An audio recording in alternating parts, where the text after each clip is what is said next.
Yes naman, what's up, what's up? Ngayon nga ay nagpatulong ang aking pamangkin sa pinsan na mag-decorate para sa kanilang year-end party. Bali, inuna ko na nga munang magpalobo ng balloons. Syempre, ito lang naman ang dapat gawin sa lobo, ang palubuhin. Bali, nang hiram na nga lang ako ng blower ng lobo upang madali magpalobo ng lobo. At isinunod ko na nga ang pagkakabit ng background, iyang haba-haba na makintab. Maganda din nga yung i-design sa mga party-party. At tinulungan na din ako ng aking pinsan upang mapabilis ang pagde-decorate ko din eh.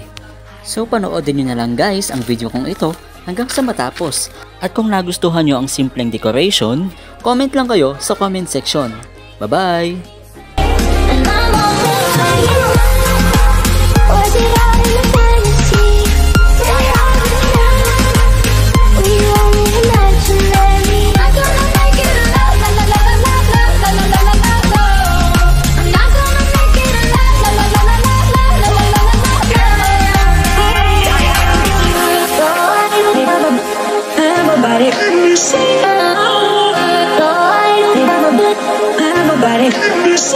Then I saw your face, your forgiving eyes, looking back at me from the other side, like you understood me, and I'm never letting you go.